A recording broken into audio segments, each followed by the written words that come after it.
Formula One has never been just about speed on the track. Outside of it, the backstage is buzzing with strategic disputes, sharp statements and moves that can define the fate of teams.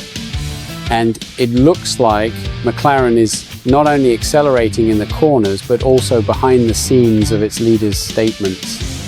During the Australian Grand Prix, team chief Andrea Stella and CEO Zak Brown gave statements that many have interpreted as a direct nip in the bud at Red Bull.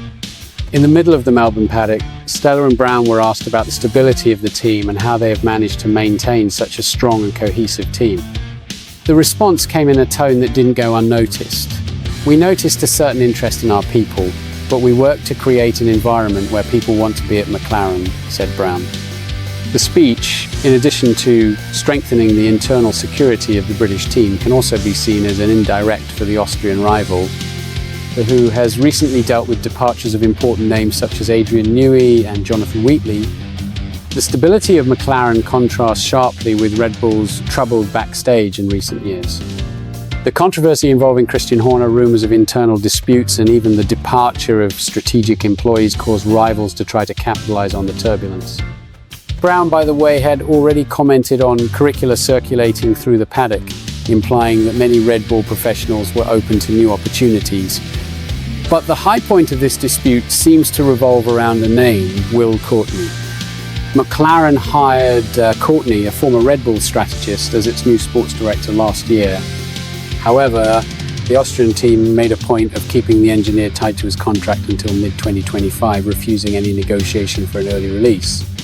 Asked about the case, Stella initially tried to deflect, but eventually dropped a phrase full of meaning. We are very focused on creating an environment that is attractive to our employees and new talent. And it seems that this has been the case with some senior members who came from the same party. The implication that more Red Bull names may be migrating to Woking was a clear sign that the battle between the two teams goes far beyond the tracks. The rivalry between Brown and Horner has been one of the most spicy ingredients in today's Formula One. If before it was Toto Wolff, the main opponent of the boss of Red Bull, now the role seems to have been taken by the American McLaren. And that clash may intensify further in 2025, when the Woking team expects to fight directly for the title. We want to compete with the best, and we know that Red Bull has been the team to beat, said Brown.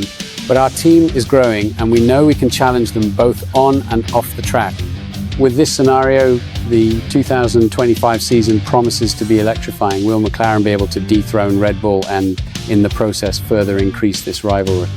What do you think of this exchange of barbs behind the scenes? Leave your opinion in the comments, and of course subscribe to the channel so you don't miss any news from the world of Formula One.